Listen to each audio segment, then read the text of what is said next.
Welcome to the Deep Dive. Today, we're plunging into a topic that's, well, it's truly all around us. It subtly shapes how we think, how we learn, every single day. We're talking about the complex, sometimes chaotic world of memes and fake news, our mission for you today. To unpack their really profound influence, specifically how they challenge our critical thinking and reshape the daily flow of information we all consume.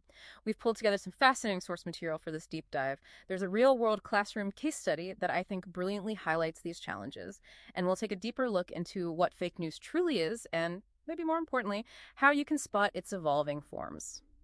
Okay, let's unpack this. We're starting with something I found truly brilliant. It's an example from a public school in Samambaia Federal District. A Portuguese language teacher there designed this classroom activity all around reading and analyzing memes. The goal: to highlight just how easily content gets shared, without anyone really understanding its true meaning or context.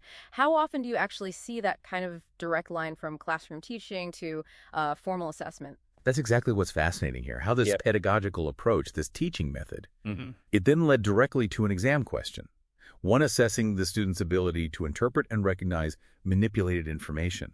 The question specifically mentioned a report on memes and fake news, the impact on children's education. And the correct answer, the one the board identified, pointed straight to the dissemination of manipulated information in virtual posts. That alignment you mentioned between the classroom work and the test, it's absolutely key. Right, and here's where it got really interesting for me. Wasn't just some simple, reading comprehension question. It mobilized multiple skills: political literacy, media literacy. Students had to grasp the main message, sure, but also recognize a critical tone. They had to distinguish between what was humor, what was politics, and what was actual fact manipulation. Yeah. And then, crucially, discard the superficial, easy answers. The difficulty level was apparently moderate to high. It really pushed candidates beyond just a literal reading. They had to pinpoint the author's critical purpose. Precisely. And by using those representations of children in WhatsApp memes for debate in class, the teacher fostered that critical analysis, that fact-checking muscle. Right. So the exams just became an extension of that learning. It evaluated applying strategies to debunk fake news, not just, memorizing definitions. Solving that question really showed a candidate's maturity, their ability to interpret texts that have sociopolitical biases, and to critically evaluate how information flows. These are skills that are just increasingly vital, in all contexts, for everyone. That classroom example just perfectly illustrates why understanding this stuff, fake news, isn't just academic. It hits right at our ability to assess information critically. It forces us to grapple with, well, what are we actually up against? So let's really nail this down. What exactly is fake news at its core? Is it just a lie? Well, it's more complex than just simple falsehoods. It's definitely evolved. Think of it as deliberately false and misleading information that's presented as legitimate news. And it's created with a specific intent to manipulate or deceive or even cause harm. Intent is key then. Absolutely. It could look like those sensationalist headlines, clickbait, but it can also be deepfakes, or maybe humor used as a weapon to spread a biased narrative, or even pastiche news that mixes some truth with outright fabrications. What truly defines it is that intent to deceive or manipulate. It's pretty unsettling how quickly that kind of thing can spiral, isn't it? We've all seen how public health efforts or, even democratic processes can be hit hard. But what do you think is the most insidious threat? Is it the erosion of trust or the direct social polarization it seems to create? If we connect this to the bigger picture, gosh, both are incredibly damaging. But the erosion of trust, trust in media and institutions, that might be the most insidious. Why is that one specifically? Because once that trust is gone, it becomes incredibly difficult for actual factual information to get through. Right. People just tune out. Exactly. And that fuels the social polarization. People retreat into their echo chambers, reinforcing only what they already believe. Plus, it's actively used for political manipulation, and it creates real public health risks.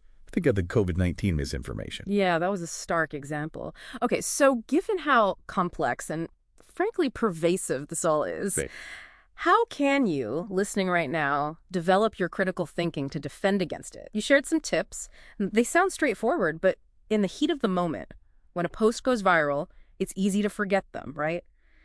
Are there common pitfalls even clued-in people fall into? Oh, absolutely. It's really about building new mental habits, consistent habits. Because you're right, while tips like check the source seem obvious, The challenge is applying them consistently, especially when, our emotions get triggered by a post. Hmm. For instance, reading beyond the headline that directly fights our tendency towards confirmation bias, doesn't it, when a headline just feels right? Okay, so maybe run through those key defenses again, like a quick guide. Sure. So practical tips. Always check the source. Look for reliable news outlets. Be wary of strange URLs or weird typos in the site name. Okay. Read beyond the headline. Sensational headlines are often just clickbait designed to exploit those biases we mentioned. Check the author. Is it a real person? Do they have expertise in this area? Examine the evidence. Are they citing reliable sources, or is it just vague stuff like anonymous sources? Good point. Check the date. Old news gets recycled out of context all the time. Use reputable fact-checking tools. There are independent organizations like Agência Lupa or Aos Fatos in Brazil, or globally known ones like Snopes or factcheck.org. Right, use the tools available. And finally, look for other sources. If a story is really important, other reputable outlets will be reporting on it too. If it's only on one dodgy site, be skeptical. It almost sounds like we all need to become part-time digital detectives, which is a lot to ask, isn't it? Especially when you're just quickly scrolling through your feed. But what we've explored today, it really highlights the undeniable power of critical thinking in navigating this digital world. Absolutely. Yeah. That ability to discern, to question, to identify manipulated information, Mm-hmm. like those students were assessed on, it's fundamental. It's a key step towards building a more informed, more reflective society. It's about empowering individuals, Mm-hmm. making us active participants, not just passive receivers of information. And that leaves us with a really important question for you, our listener. How might we integrate similar critical literacy approaches, not just in schools, which is vital, but maybe more seamlessly into our everyday lives? How do we truly foster this kind of media literacy for everyone, all the time? Something to think about.